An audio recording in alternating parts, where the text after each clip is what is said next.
Okay, so my input is aimed at getting you through the least funny of debates, which is economic debates. They're very boring generally. And I will focus specifically on the issue of government debt. Why do I do that? Probably the main reason for that is that I just expect the A teams to come up with more of those motions. There has been a government debt motion at Euros last year, there has been one at Worlds, and they're continuously coming up just because it still remains an issue throughout Europe and throughout the world. Good. So the situation we are talking about in this kind of motions and the situation I will be dealing with is just that you have a government that somehow needs to get rid of all the debt that it accumulated through the years. And there's only a very limited number of ways how a government can do that. But first of all, there's something that is very important that you have to mind. And that important thing is that there's never a free lunch, and that at any case somebody will have to pay for that debt. So if Greece, whatever it does with all that pile of debt, somebody will have to pay for it. That's one of the main principles you have to remember. And if you remember that, you have almost won the debate already in a bad room, because many people just don't notice that. And the fun thing about that rule is it's true for debating as it is for reality. Not many rules are that, I think. Good. So which options do you have? There's only 2.5 of them, actually, to get rid of that. I don't mean just reducing your expenditure. That will probably not bring down, that's always an auxiliary measure. But how do you actually get rid of that? Well, that you have to pay back eventually, right? So first option is always have the citizens pay. So there are basically 2 ways to do that. First of them is charge them explicitly through taxes. And the second thing is charge them a little bit more implicitly through inflation. And the second way is have the investors pay, like those people who credited the money just lose their stake. There's 2 different ways how this can happen. It can happen through a debt cut or through bankruptcy. Both of them are pretty much the same, but I will be talking more about that. All the other stuff, like new government bonds and motions like that, came up at one motion like that was, for example, at Euros. They basically just mean deferring that. So if you issue new bonds, that means just, well, you don't pay it back in that sense, but you issue new loan to get more money in that you will have to pay back again. It doesn't reduce your debt. So that's something that should also be very clear. The third option on here is a bailout, but a bailout basically means a third person steps in and pays for the debt. It does not necessarily mean that there's a difference to the first 2 options, because eventually somebody else will have to pay for that. We're going to talk about that at the very end. So I'll take a question later on this. Good. Let's go through the first of these options, taxes. What's so awesome about taxes? They are fair and everybody knows them, more or less. Taxes can be tailored to a specific group. You can, and they have they should have set criteria on who is going to be charged and who is not going to be charged. That makes them very, very transparent. So if Greece tries to redeem its debt through raising more tax income, you can tell from the law they pass who is going to pay those taxes. And you can make it fair in the sense that you say poor people pay less and rich people pay more. So that's the big advantage of taxes. As a second big advantage of just raising tax income, it's generally considered something that investors like. Like if a country shows that it's willing to do something against its debt and raises its taxes, that's generally something that the market likes. I think you can just make the argument that it's just a very good message of the government. Also, because it shows that the government is still capable, and that's probably the most important thing about taxes. If you can raise taxes, you are capable, like we have people paying those taxes, even though they probably could try to evade them somehow. So it shows also the capability of government. Unfortunately though, there are some disadvantages with taxes. They are always incredibly unpopular. That's why. basically because people have to pay it and then notice they have to pay it. They just get less of their income out every time the taxes are raised. The second disadvantage about taxes is that they are considered harming to the economy. The reason for that is that taxes do not really discriminate again between people and corporations as much as inflation does, in the sense who they charge. Taxes are usually felt as much by corporations as they are by just normal citizens, which makes them fair in some point, but very often this is the reason why the government chooses some other method to get the money from the citizens. And one of the primary measures to do that is inflation. Does everybody of you know how inflation works approximately? Or who doesn't know how inflation works? Okay, the thing is basically you print more money, and through that it gets less and less, less and less worth. So, I use the Coke can theorem to explain it usually. Like, if you have 5 Coke cans and 5 vouchers, a voucher is worth exactly 1 Coke can. Like, if you have a voucher, it will somehow match up, right? But if you start on issuing more vouchers that somehow won't match up in the end, you will either have people that are standing there with a voucher that doesn't give them a Coke can anymore because there are no Coke cans left, or you just inflate the price of the voucher. You say, well, at one point, we will need 2 vouchers to get 1 Coke can. And that's exactly what happens with money as well. If you print a lot of money, this is something that floats into the market. In reality, this is just people get very, very cheap loans and can buy a lot of stuff with that. And as a consequence, people buy more and more stuff. That stuff gets more expensive. This is how inflation works. Basically, yeah, question. But inflation happens naturally over time, right? Like, the dollar is worth less today than it was worth 20 years ago, etc. So they didn't print more money though, did they? Well, first of all, inflation doesn't necessarily happen over time. And secondly, yes, it's basically because there is more and more money printed over the course of time. And that's good to a certain degree. The inflation is not too bad at all generally. Like, if it remains about 1% to 2% per year, this is something everybody can live with. Everybody can live with having his Coke can being 2% more expensive next year. That's nothing that really harms our society. But the question is more like, what happens when inflation is used to reduce government debt?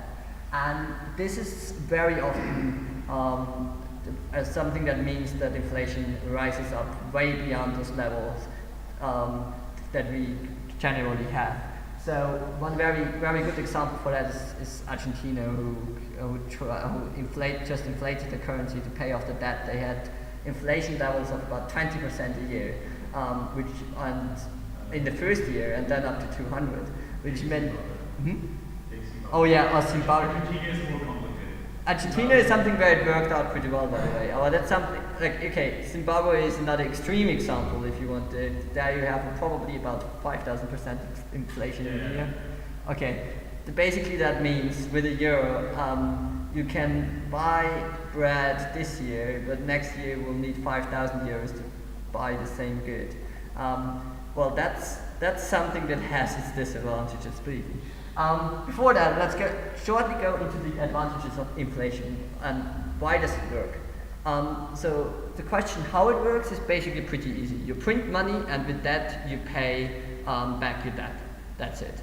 So you just have your central bank printing it, or you have your central bank buying up loans from the government for issuing new money, which is basically the same. So if the ECB buys up Greek loans, it raises inflation in the end, even though it will probably be marginal compared to like entire Europe, and for paying for this debt. The advantage of that is it's very, very easy to go for a government, especially if you have control over your central bank. You just print new money, and people usually don't notice it very easily. Especially they don't notice who is responsible for that. So. Yugoslavia is another perfect example for massive inflation after it broke up. In that, it was the governments just printing money, like way too much of it, but people didn't notice that it was actually the government's betraying them. Like that was indeed used just to cheer people up against them and cost them out and blame it on some other external actor. Like inflation is something that happens silently and that it's not very transparent in the sense who causes it. The second advantage that after that. Yeah, one thing, for example, was also used was after the breaking of the Austro-Hungarian Empire, where they simply had too much debt and really groans and groans and groans. And in the end, they were simply going with bunches of paper to buy bread. Yeah. The thing about inflation is it's very often, it has to a certain degree a positive impact on the economy, because if your currency is weaker, that's probably pretty good for your exports. Why? The reason is that, well, if your currency is weak, that means other people can buy stuff that's produced in your country more cheaply than somewhere else. The disadvantages with inflation though, and that's something you should know for many, many debates, because inflation is often seen as something that is very, very good and very, very helpful, is firstly that it's fundamentally unfair and a social class issue. Inflation basically only hurts people that are not incredibly rich. The poorer you are, the harder you are hit by inflation normally. And this is for two reasons. Firstly, because income doesn't rise with the price level usually. Income is usually something that lags behind rising prices. So that means people who can afford the bread now won't be able to afford it if the prices rise, because their income won't be risen as much. Which means you will have more poor people on the streets that can't afford anything. Secondly, it only hurts those people who have money as money and didn't post their wealth into gold, into other commodities, and that's usually the middle class. So the people that are hurt most by inflation is the middle class, who has to pay rents and has all their wealth stored in just their local currency that is being inflated. Rich people are almost not hurt at all by that, because they just invest into gold or something else that they can swap for currency 10 years later as well. Real estate is another thing. So a person who owns a house is not hurt by inflation. A person who pays rent is very much hurt by inflation. That's another reason why the middle class is so much hurt by inflation. Okay. Should we include, if we are going to suggest inflation in a case, should we include anything about wage adjustment? Pardon? About wage adjustment. It doesn't work. That's another point about inflation. You can hardly ever control it. There is just no example where a government was able to control inflation very. I'm sorry, we probably can't go into the details now. If it's just a matter of printing money, then why doesn't it stop after you stop printing money? I think that's a lot about people's perceptions and stuff, but basically you don't know how much, you don't know the effect of that money you printed and where it's going to go in. What you're creating is huge bubbles, and they burst, and you don't know where all that cheap money went and stuff like that. So it's really hard to control. You can write economic papers about that topic there. Just don't go too much into how to control inflation in a debate. You won't be able to prove it. Okay, then let's go to the other issues. What about not having the creditors receiving the money? First occasion to do that card is something that happened to Greece, more or less. At least some of the debt was cut. Argentina is a very good example as well, where they cut that and inflated the currency. Basically, that means the creditors say, we don't want all that money back you owe us. On the upside, you have, of course, citizens who like that very much, because that means they don't have to pay it in the end. And also, it's comparably pretty healthy for the economy, because unlike massive inflation, it's pretty easy to control what it means. It's not really a change of the status quo. It just means that the government has more levy to do what it wants, because it doesn't have that huge pile of debt anymore. That pile gets just smaller. It doesn't have to, if the debt cut is done properly, very often it will be combined with other measures. But if it's done properly, it means that the government doesn't really have to raise their taxes so much that their country will be uncompetitive. On the downside though, it's very unpopular with investors. And that's something you should know about everything that has the investors pay for the debt that occurs. It means that the government will have a very, very hard time getting money from them in the future.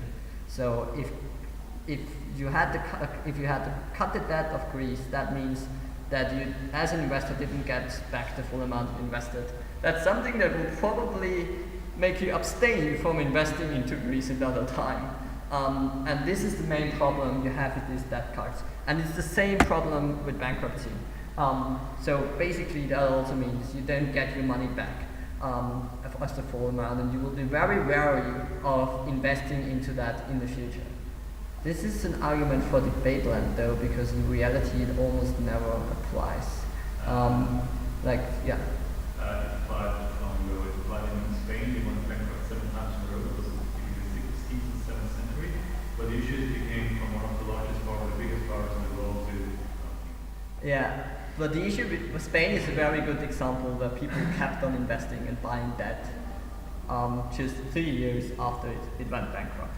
It's not that investors are really that wary of reinvesting again in reality, but it's a very, very good argument for debate land, especially if you think about the time frames you have. If you want to make that argument very convincing, talk about the fact that you want to, if you are in that country, you want to restructure it now and not in 3 years or 10 years when they trust you again. So you will probably need money again from them pretty soon, and then this is an important argument. Yeah, that's pretty much all about how to get rid of that. In terms of bailouts, it's the same question. Who pays for it in the end? If you have the citizens of Germany pay for that in the end, you will have either higher taxes or inflation or something like that if you have the ECB paying for it. So the general hints for these debates, the main question is always who pays. You have either the investors, or you have the people paying for it, the citizens pay for it, or in case of a bailout, you have another country paying for it. So what the debate should actually be about is not really much about economics, and none of these debates at EUDC, WDC, that were these economics debates were very much about the economics in the good rooms. They were only about who needs to pay for that. Because if you waste your time on all those side issues, like what's the effect of inflation and so, you will probably just be unable to win. It's just the fact that inflation hurts the people more than the investors. It's just the fact that a debt cut hurts the investors more than the people. So if you have those concepts, there is no way to argue around them. You're way better off if you engage with that directly. At the same time, though, try not to be too simple. Just because judges think it's complicated, also make sure you don't tell them, well, no, it's so easy, you should get it anyways. Good, that's about it. Any questions? What are some good example cases? Yeah. There's this example of Argentina. Argentina had a big crisis about 2001 or what it was, 2001 to 2003 or something like that. But yeah. It's just important to mention it's after 9/11 and the US needed its own money for other things. Okay. That's the only thing about the time. Okay, anyway, they had a huge debt crisis. And it was probably not only because the US had its issues, it was also because Argentina had like years of very, very expensive government, in the sense that it was very bureaucratic and didn't save a lot of money at all. The way they got out of this is, the way it's commonly seen is, it's seen as a perfect example where devaluation of the currency worked. So basically the peso was devalued, the people paid for that in inflation, and that's how they got rid of the debt. That's only half of the story though, because also large amounts of the debt got cut, and what is probably way more important than all that, is that generally the South American economy had a crisis back then and recovered pretty fast from that, and just Argentina was actually lagging behind and basically got a lot of external, and then was able to raise their exports with an upswing in the entire Southern American economy, which probably lowers the impact of all the other factors. And secondly, they were, well, I wouldn't say very effective, but at least they effectively brought down their bureaucracy levels, because that was probably something that hurt their economy extremely. And in the end, it was more of a holistic structural reform that pulled them out. Good. Yeah, the USA is also a very good example of how controlled inflation works, in the sense that the USA keeps on inflating their currency on a steady level. But there are two reasons why the US is different from all other countries in this world. First of all, their dollar is pledged to the oil, which means that people don't lose trust in the dollar even though it's inflated, because they always believe they can get oil for that. Yeah, and a lot of raw materials, but the euros were getting more and more expensive. But that's something that doesn't apply to other currencies. Like, if there was a Greek drachma, you would dump it easily. If you had the feeling that the government was inflating the money, you would just not buy it anymore because you don't get anything for it. For the US dollar, that doesn't work because you always need dollars to buy oil. And the second thing is inflation hits hard on rent prices, and the US, at the same time when it inflated the currency, made sure that those people were buying houses rather than renting them. So in the US, it's more the upper class renting flats and the poorer people having houses as property. That on the other hand means that you have a little bit less of a poverty problem if you have inflation, and the US does indeed have quite high inflation levels if you look at it, but it's just not as impactful as it would be in Europe. There's another example how structural reforms work, and basically austerity in taxes are effective. Like, austerity just means like bring down the expenditure, not spending as much money anymore. Ireland recovered pretty fast from its dump in 2008, compared to other European countries. Of course, it's not completely fine yet, but it's something. It had one of the hugest parts of that in the European Union, and it got it down pretty fast and easily, just by raising the taxes and probably charging the right people. That's something that did well. Yeah. The result is that they came from relatively extreme low tax rate, which was quite defining. That's something true. That's something that's very true.